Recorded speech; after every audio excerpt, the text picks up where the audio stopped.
दोस्तों, कैसे हो आप लोग। उम्मीद करता हूँ आप लोग अच्छे होंगे, स्वस्थ होंगे, मस्त होंगे और अच्छे से पढ़ाई कर रहे होंगे। तो दोस्तों, मैंने पहले ही 2 वीडियो बना दिया हूँ जिस पे मैंने पहले पहली क्लास में यानी पार्ट 1 में मैंने सीडीपी का क्लास करवाया, फिर मैंने ईवीएस का करवाया। अब दोस्तों आज मैं मैथ लाया हूँ,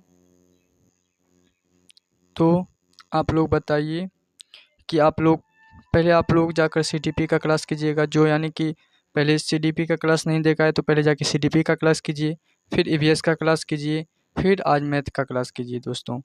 इससे क्या होगा कि आप लोग जब सीक्वेंस में कोई क्लास कीजिएगा तो आपको पढ़ने में अच्छा होगा और आपको समझ में भी आएगा, क्योंकि सीटेट में जो भी सवाल होता है एक दूसरे से रिलेटेड होते हैं। ठीक, तो चलिए, और आप लोग इसमें से जिसका भी जितना प्रश्न सही होगा यानी 30 में से जितना भी आपका सही होगा आप कमेंट में ज़रूर बताइएगा दोस्तों। ठीक, तो चलिए आज का क्लास शुरू करते हैं मैथ का पीवाईक्यू। तो 31 नंबर का सवाल कहता है, प्राथमिक कक्षाओं में बच्चे गणित में क्या सीखते हैं, इसके आकलन का ध्यान किस पर नहीं होना चाहिए। तो यानी कि प्राथमिक कक्षाओं में बच्चे जो गणित सीखते हैं उनमें से क्या सीखते हैं इसका आकलन का ध्यान, यानी आप बच्चा को जब ऑब्जर्वेशन करिएगा तो उसका ध्यान किस पर नहीं होना चाहिए, यानी आकलन का ध्यान किस पर नहीं होना चाहिए। गणित की अवधारणाओं को समझना, भाषा, गणितीय भाषा का विकास, गणित की समस्याओं का जवाब देने में सटीकता, तर्क कौशल का विकास। तो बोलिए इनमें से आप किस पर ध्यान केंद्रित नहीं कीजिएगा दोस्तों, बताइए। तो इसका राइट आंसर होगा गणित की अवधारणाओं को समझना। गणित का अवधारणाओं को समझने पर ध्यान हमको केंद्रित नहीं करना है। चलिए अब सवाल नंबर चलते हैं 32 पर।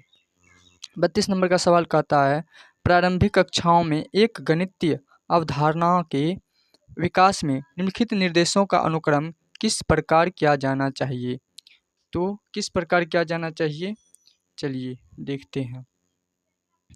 इसका बोला है चित्र बनाना, प्रतीकात्मक यहाँ पर क्या बोला है, अनुक्रम में किस प्रकार किया जाना चाहिए, कौन सा अनुक्रम में हमको करना चाहिए। ठीक, तो पहले हमको क्या करना चाहिए, पहले हमको चित्र बनाना चाहिए या प्रतीकात्मक प्रतिनिधित्व का उपयोग करना चाहिए, अनुभव प्रदान करना चाहिए या भाषा के माध्यम से समझना चाहिए। तो बोलिए दोस्तों पहले हमको क्या करना चाहिए। तो पहले हमको क्या करना चाहिए, अनुभव प्रदान करना चाहिए। फिर क्या करना चाहिए, भाषा के माध्यम से समझना चाहिए, यानी जो भी हमको अनुभव है फिर उस अनुभव को हमको भाषा के माध्यम से समझना है। फिर उसके बाद क्या करना है, चित्र बनाना है। फिर बनाने के बाद फिर क्या करना है, प्रतिनिधित्व का उपयोग करना है। ठीक, तो राइट आंसर 2 हो जाएगा। चलिए अब सवाल नंबर 33 पर चलते हैं। 33 क्या कहता है, 33 नंबर का सवाल कहता है, एक बच्चे ने दिखाए अनुसार 2 संख्या घटाई, यानी कि ये जो अंक दिखा रहा है या संख्या दिखा रहा है तो एक बच्चे ने इसको घटाया। बच्चे ने क्या किया कि 3 यानी कि ऊपर से नीचे से ऊपर की तरफ घटा दिया है ना, तो 7 में से 3 को घटा दिया, जबकि बच्चा को पहचान लेना था। ऐसा नहीं कर 7 में से 3 को घटा दिया और 8 में से 2 को घटा दिया। तो निम्नलिखित में से कौन सा कथन बच्चे के घटा सीखने का बोध कराता है। तो कौन सा कथन है जो बच्चे को घटा सीखने के बारे में बोध कराता है। चलिए पढ़ते हैं ऑप्शन कहता है, बच्चे को घटाव की प्रक्रिया में स्थानीय मान के बारे में गलत धारणाएं हैं। तो बोलिए दोस्तों क्या होगा, बच्चा नहीं जानता कि कैसे घटाना है और बच्चा 2 अंकों वाली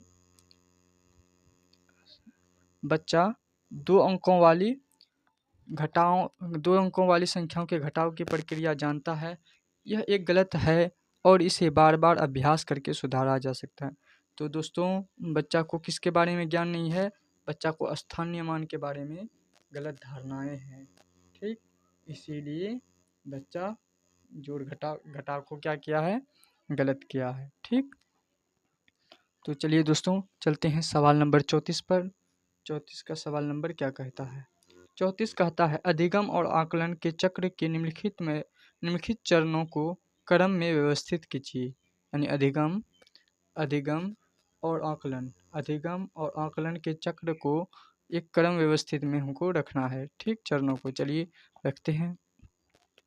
तो क्या कह रहा है पहला कि अधिगम, शिक्षण अधिगम के साथ एकीकृत आकलन, शिक्षण अधिगम और आकलन की योजना बनाना, प्रगति रिपोर्ट का विकास करना, बच्चों के अधिगम और प्रगति की प्रतिपुष्टि की रिपोर्टिंग और उसका संचार करना। तो दोस्तों पहले बताइए पहले का क्या होगा, यानी पहले कौन सा क्रम में आएगा।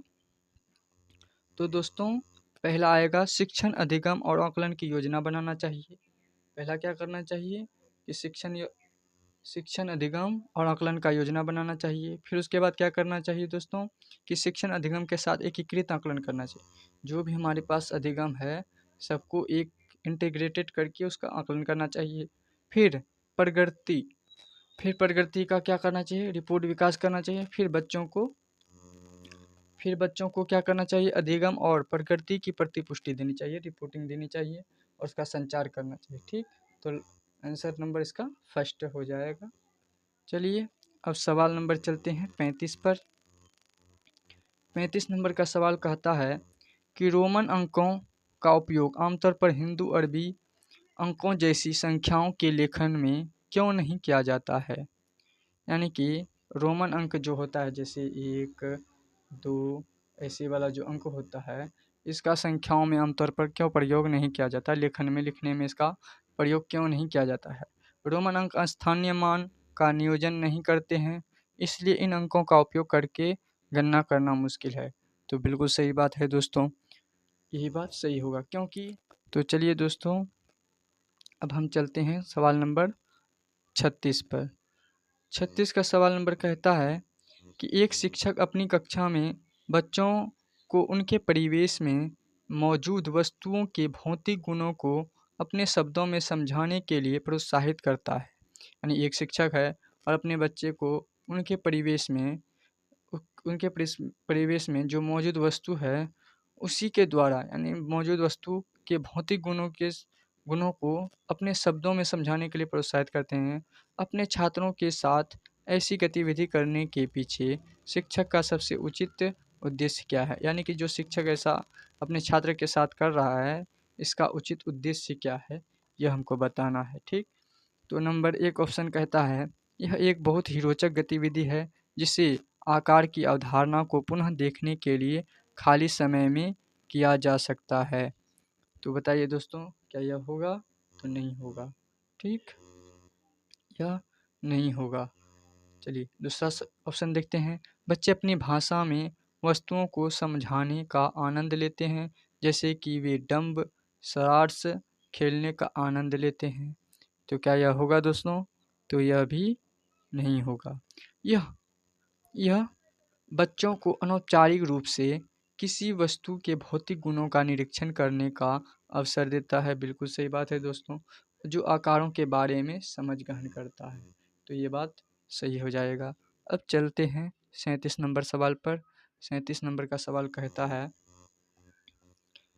कि अशिक्षित दुकानदार द्वारा उपयोग किए जाने वाले गणित कैसा होगा दोस्तों। जो अशिक्षित दुकानदार है उसका उपयोग गणित में कैसा होगा, गणित कक्षा में उपयोगी नहीं है, सभी गणितीय समस्याओं को हल करने में बहुत उपयोगी है, में स्पष्टता और बहुत कम स्तर की शुद्धता है, कि संबंधित समस्याओं को हल करने में वैकल्पिक रणनीति के रूप में कक्षाओं में शिक्षकों द्वारा चर्चा की जानी चाहिए। तो इसका राइट आंसर होगा दोस्तों डी।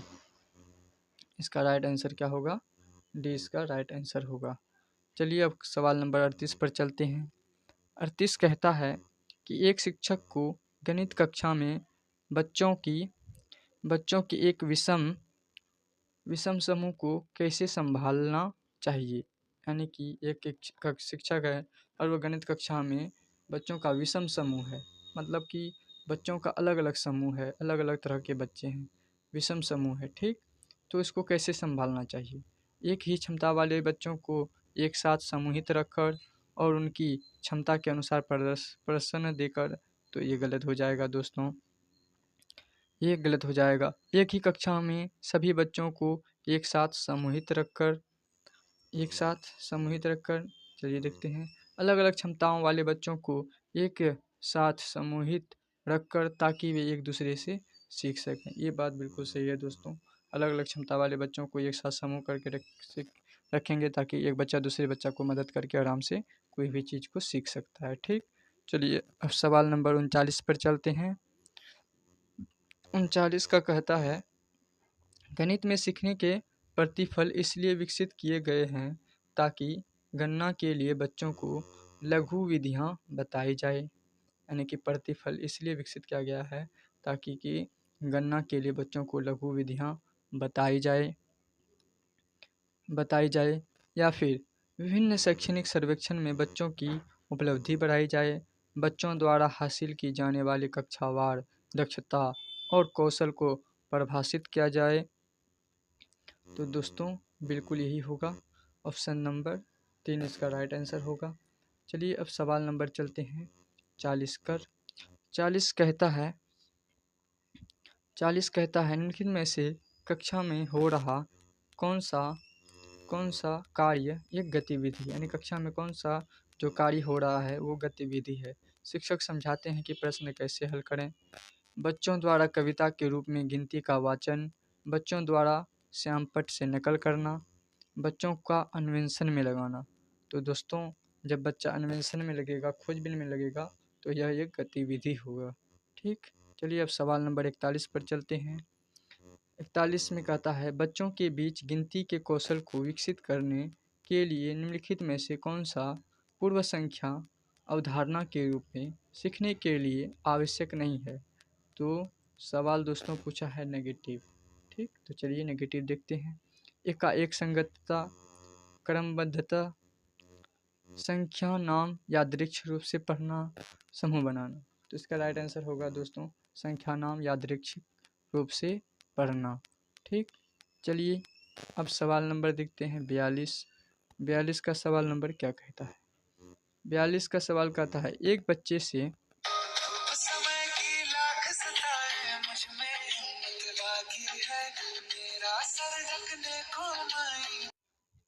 तो 42 नंबर का सवाल कहता है, एक बच्चे से यह पूछने पर कि क्षेत्रफल क्या है, उसने लंबाई चौड़ाई उत्तर दिया। यानी लंबाई गुना चौड़ाई उत्तर दिया। क्षेत्रफल की अवधारणा के बारे में बच्चे की समझ के बारे में आप क्या कह सकते हैं। बच्चे को क्षेत्रफल की अवधारणा के बारे में कोई जानकारी नहीं है। नहीं दोस्तों, बच्चे को क्षेत्रफल के बारे में जानकारी है थोड़ा बहुत। ठीक, अच्छा जानकारी है, सही बताया बच्चों ने। बच्चे ने किसी भी बंद आकार के क्षेत्रफल के सामान्य विचार को आयत के क्षेत्रफल के रूप में उपयोग किया। बिल्कुल दोस्तों, आयत का जो क्षेत्रफल होता है लंबाई गुना चौड़ाई, उसी के रूप में इन्होंने उपयोग किया। ठीक, तो चलिए अब सवाल नंबर चलते हैं 43 पर। 43 क्या कहता है। सवाल नंबर 43 कहता है, गणित सीखने के संबंध में निम्नलिखित में से कौन सा कथन सत्य है। गणित सीखने के लिए एक कठिन विषय है, यानी गणित जो है यह सीखने के लिए कठिन विषय है। आमतौर पर लड़कियां गणित में कमज़ोर होती है। हर कोई गणित सीख सकता है। तो दोस्तों हर कोई गणित क्या कर सकता है, सीख सकता है। हर कोई गणित सीख सकता है। ठीक, चलिए अब चलते हैं सवाल नंबर 44 पर। 44 क्या कहता है। 44 कहता है, पाइथागोरस प्रमेय को सिखाने के लिए एक शिक्षक ने एक शीट वितरित की है जिस पर समकोण वाले 4 त्रिभुजों को खींचा गया था और बच्चे को त्रिभुज की भुजाओं के बीच संबंध खोजने के लिए कहा जाता है। उपयुक्त परिस्थिति में शिक्षक ने प्रयोग किया। कौन सा विधि का प्रयोग किया दोस्तों, बताइए। तो शिक्षक ने पहले किया कि एक शीट वितरित की, यानी एक शीट लाया जिस पर समकोण त्रिभुज वाले 4 त्रिभुज को खींचा, यानी समकोण त्रिभुज 4 ठो खींचा। फिर बच्चों को त्रिभुज की भुजाओं के बीच संबंध खोजने के लिए कहा। तो कौन सा विधि का प्रयोग किया दोस्तों, तो इन्होंने आगमन विधि का प्रयोग किया। कौन सा विधि का प्रयोग किया, आगमन विधि का प्रयोग किया। यानी बच्चों को पहले उदाहरण दे दिया, फिर उसके बाद उसको खोजने के लिए कहा। ठीक, चलिए अब सवाल नंबर चलते हैं 45 पर। 45 क्या कहता है? 45 नंबर का सवाल कहता है, निम्नलिखित में से कौन सा कथन संकल्पना मानचित्र के बारे में सत्य नहीं है? तो कौन सा कथन संकल्पना मानचित्र के बारे में सत्य नहीं है दोस्तों? तो राइट आंसर दूसरा होगा, संकल्पना मानचित्र केवल शिक्षकों द्वारा बनाया जाना चाहिए। बिल्कुल नहीं दोस्तों, यही बात गलत है। तो इसका राइट आंसर 2 होगा। चलिए अब 46 देखते हैं। 46 का क्या कहता है? 46 कहता है 2/3 और 4/5 है। तो क्या है दोस्तों? 2/3 और 4/5 है। तो क्या है? क्या है? तो 1.7/15 है दोस्तों। 1.7/15 है। 47 का सवाल कहता है, दिए गए आंकड़ों के लिए निम्नलिखित में से दिए गए आकारों के लिए निम्नलिखित में से कौन सा कथन ठीक नहीं है? यानी कौन सा कथन ठीक नहीं बोला है? तो चलिए कौन सा कथन ठीक नहीं है, चलिए देखते हैं। सभी समांतर चतुर्भुज है, तो दोस्तों ये बात गलत है। उसके बाद इनमें से एक समांतर चतुर्भुज नहीं है, तो दोस्तों इनमें से एक समांतर चतुर्भुज है, तो ये बात इसका गलत है। कौन सा कथन ठीक नहीं है बोला है, तो देखिए। उसके बाद बोला है इनमें से 2 समांतर चतुर्भुज है, इनमें से 2 आयत है। तो दोस्तों क्या होगा इसका राइट आंसर? 47 का बताइए। तो 47 का राइट आंसर होगा, इनमें से एक समांतर चतुर्भुज नहीं है। यही बात इसका ठीक नहीं है, क्योंकि दोस्तों यहाँ पर क्या है? समांतर चतुर्भुज है। ठीक, इनमें से आयत भी है। ठीक, आयत भी है, समांतर चतुर्भुज है। ठीक, चलिए अब सवाल नंबर चलते हैं 48 पर। 48 क्या कहता है? 48 नंबर का सवाल कहता है, निम्नलिखित में से कौन सा 11,1111 संख्या का प्रतिनिधित्व करता है? तो चलिए दोस्तों देखते हैं। पहले बोला है 11,000, हज़ार में कितना जीरो होता है दोस्तों? 3 जीरो। फिर 1100, 100 में कितना जीरो होता है दोस्तों? 2 जीरो। फिर 11, फिर 11 संख्या का प्रतिनिधित्व करता है। कौन सा करता है दोस्तों? चलिए तो यहाँ पर 1 हो जाएगा, यहाँ भी 1 हो जाएगा, यहाँ भी 1 हो जाएगा, 1 1 2 हो जाएगा, 1 का 1, यानी 12,111, यानी कि दूसरा आंसर सही होगा दोस्तों। चलिए अब सवाल नंबर चलते हैं 49 पर। 49 कहता है, बिंदु ए और बी नीचे दिखाई गई नंबर रेखा पर संख्याओं का प्रतिनिधित्व करते हैं। यानी कि जो बिंदु ए है और बिंदु बी है, बी नंबर रेखा पर संख्याओं का प्रतिनिधित्व करता है। कौन सा संख्याओं का प्रतिनिधित्व करता है? तो दोस्तों पहले हम यहाँ पर देखेंगे कि यहाँ पर गैपिंग कितना है। तो यहाँ से देखिए, अगर 25,000 से अगर 39,000 के बीच चलते हैं पहले, तो 25,000 से यहाँ 2 27,000, 2 29,000, 2 31,000, 2 33,000, 2 35,000, 2 37,000, 2 39,000। तो दोस्तों 2,000 का यहाँ पर गैप नज़र आ रहा है। तो चलिए यहाँ से देखते हैं। तो यहाँ से यहाँ तक इसका हो गया 2,000, 4,000, 6,000, 8,000, 10,000, 12,000, 14,000, 16,000, 18,000, 20,000, 22,000। तो दोस्तों यहाँ से यानी बिंदु ए से और बिंदु बी तक का जो गैपिंग है कितना है दोस्तों? 22,000 का, 22,000 का है। ठीक, चलिए अब देखते हैं ऑप्शन पे 22,000 कहाँ पर है। तो दोस्तों 22,000 ये रहा। ठीक, तो इसका राइट आंसर होगा 4। चलिए अब सवाल नंबर 50 पर चलते हैं। 50 कहता है कि 3.1/4 kg चीनी से 1/16 kg चीनी के कितने पैकेट बनाए जा सकते हैं? तो चलिए दोस्तों देखते हैं इसका राइट आंसर क्या होगा।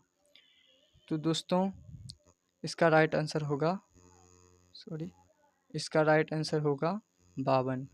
ठीक, चलिए देखते हैं। 4 तिया 12, 1 13, 13/4, तो 1/16 kg चीनी को कितने पैकेट बनाएंगे? ठीक, तो यहाँ पर भागा करके क्या कर देंगे 1/16। ठीक, 13/4। भागा को गुना में बदलेंगे दोस्तों तो 16 ऊपर चले जाएगा और एक नीचे आ जाएगा। 4 एकम 4, 4 चुका 16, तो 13 चुका 52 राइट आंसर होगा। ठीक, चलिए अब सवाल नंबर चलते हैं 51 पर। 51 क्या कहता है?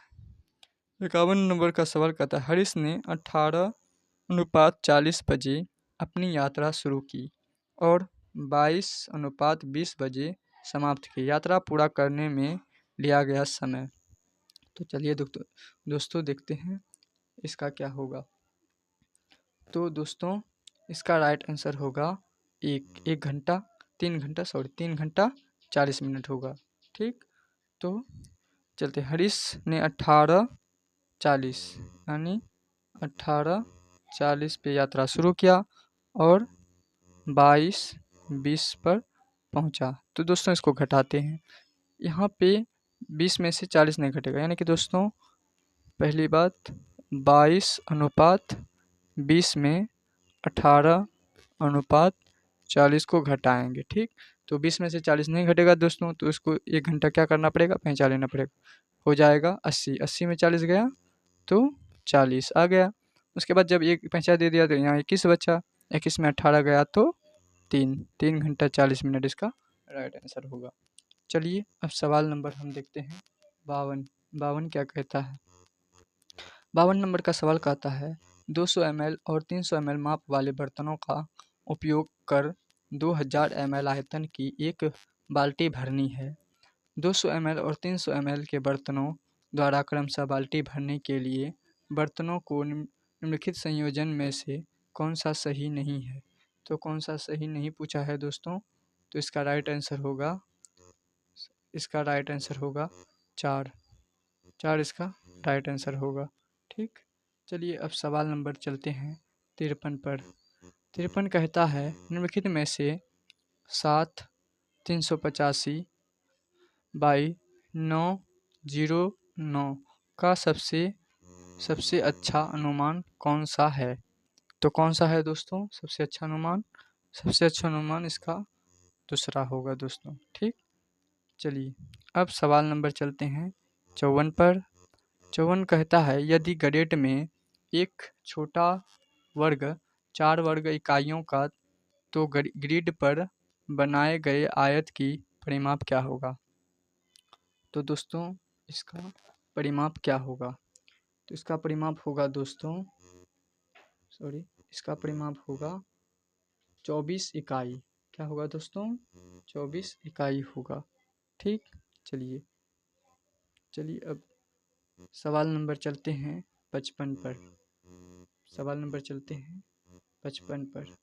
55 कहता है एक बच्चे ने 5 विषयों में प्रत्येक में 75 अंक प्राप्त किए। 75 अंक प्राप्त किए। बच्चे द्वारा प्राप्त अंकों की माध्यिका क्या है? तो क्या है दोस्तों? तो 75 अंक प्राप्त किया तो सब विषय में यानी 5 विषय में 75 अंक प्राप्त किया तो माध्यिका इसका क्या होगा दोस्तों? माध्यिका इसका 75 ही होगा, क्योंकि 75 75 75 इसी तरह करके पाँचों विषय में लाया। तो माध्यिका यानी बीच का, तो बीच का क्या है 75, तो दोस्तों 75 ही राइट आंसर होगा। चलिए अब सवाल नंबर चलते हैं 56 पर। 56 पर कहता है कि दिए गए ठोस को निम्न में से किसको मोड़कर बनाया जा सकता है? तो किसको बनाया जा सकता है दोस्तों? इस आकृति को मोड़कर इस तरह सा बनाया जा सकता है। ठीक, चलिए अब सवाल नंबर चलते हैं 57 पर। 57 क्या कहता है? 57 नंबर का सवाल कहता है यदि निम्नांकित पाई चार्ट में लाल भाग 40 है तो सफ़ेद भाग क्या है? यानी कि दोस्तों इसमें लाल भाग 40 हैं तो इसमें से सफ़ेद भाग क्या है, इसके बारे में पूछा है। ठीक, तो 57 का राइट आंसर होगा दोस्तों 57 का राइट आंसर होगा 10। कितना होगा दोस्तों? 57 का राइट आंसर 10 होगा। ठीक, तो चलिए इसको भी देखते हैं कैसे बनाया गया है। तो 40 गुना 1/8 करते हैं। तो दोस्तों अगर ये भाग 40 है तो ये भाग भी कितना होगा दोस्तों, 40 होगा। ठीक, तो चलिए देखते हैं। तो 40 कितना हो गया दोस्तों, टोटल हो गया 80। टोटल कितना हो गया दोस्तों, 80। तो सॉरी, यहाँ 80 गुना 1/8 होगा। तो 8 दाही 80, यानी कि 10 गुना 1 10। तो इसका राइट आंसर 10 ही होगा दोस्तों। ठीक, चलिए अब हम लोग चलते हैं सवाल नंबर 58 पर। सवाल नंबर 58 कहता है निम्नांकित ठोस आकार का निरीक्षण कीजिए। निम्न में से कौन सा दिए गए ठोस की ऊपरी सतह का दृश्य है। तो कौन सा ऊपरी सतह का दृश्य है दोस्तों, बोलिए। तो 58 का राइट आंसर होगा दोस्तों 1। 58 का राइट आंसर होगा 1, यानी ऊपरी सतह का कौन सा दृश्य है दोस्तों, तो ये है ना, इसीलिए इसको इस पे लगाया। ठीक, चलिए अब चलते हैं सवाल नंबर 59 पे। 59 क्या कहता है। अब सवाल नंबर 59 कहता है दोस्तों, निम्नलिखित में से किसकी लागत अधिक है। यानी कि इनमें से किसका लागत जो है अधिक है। यानी कि 250 रुपया में 200 पैकेट, 250 रुपया में कितना पैकेट लिया दोस्तों, 200 पैकेट लिया। ठीक, यानी कि 250 प्रत्येक पैकेट वाले 200 पैकेट हैं और 250 प्रत्येक वस्तु के 20 दर्जन है। तो 20 दर्जन कितना हो गया दोस्तों, 20 गुने के 12। तो दोस्तों कितना हो गया, 12 0 12 12 दूना 24, यानी 240। तो लागत किसका ज़्यादा होगा दोस्तों, तो इसका लागत ज़्यादा होगा। ठीक, तो चलिए दोस्तों केवल 2 आंसर इसका सही होगा। 59 का केवल 2, यानी कि 2 राइट इसका आंसर है। चलिए अब लास्ट क्वेश्चन देखते हैं दोस्तों कि 1 1 1 का सम संख्याओं का पदों तक का योग है। तो कौन सा है दोस्तों, तो इसका राइट आंसर होगा 0। ठीक, चलिए तो दोस्तों बताइए आप लोगों को क्लास कैसा लगा। अगर आप लोगों को क्लास अच्छा लगा है तो दोस्तों आप अमन लर्निंग क्लासेस को ज़रूर सब्सक्राइब कीजिएगा और लाइक कमेंट ज़रूर कीजिएगा। और मैथ में आप लोगों का कितना नंबर आया है दोस्तों, ज़रूर बताइएगा कमेंट में। 30 में से आप लोगों का कितना नंबर आया है आप लोग ज़रूर बताइएगा। और अगर आप इसी तरह से डेली PYQ करना चाहते हैं तो अमन लर्निंग क्लासेस को आप ज़रूर सब्सक्राइब कीजिए। जय हिंद दोस्तों।